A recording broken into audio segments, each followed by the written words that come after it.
It's so hard being a farmer in Indonesia. How's it going, Akhtar? Good, but it could be better Oh, why? because there's so many plants that I have to farm. Oh, why don't you use an irrigation system?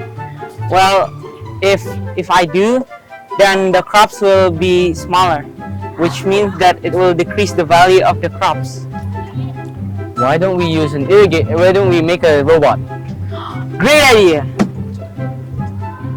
Okay, so from this observation, we decided to create a robot that could finish this problem efficiently and precisely, eliminating any human error. Now, objective of the robot. The robot will be used by people to automatically water their crops if the soil moisture is below a certain percentage. It is set to 25% by default, but can be changed. Now design. So here, the circuit blueprint. The robot is divided into 3 parts. The first part is used to move the robot around the field. The second one is used to check the soil, and the last one is to pour the water to check if there is any. So we will get into that later. And we have the 3D model.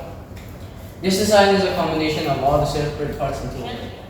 Then, this servo will plug the moisture sensor into the soil.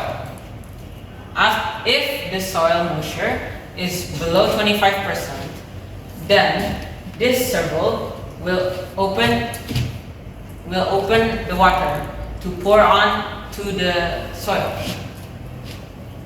If it's above 25%, then it won't do that and close it. The turn.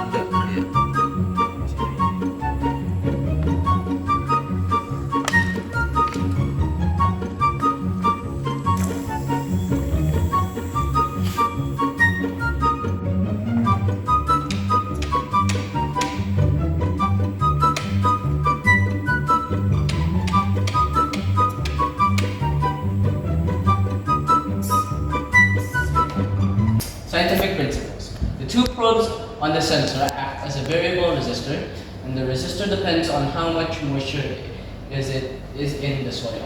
The sensor produces an output voltage depending on the resistance, which by measuring we can determine the soil moisture level.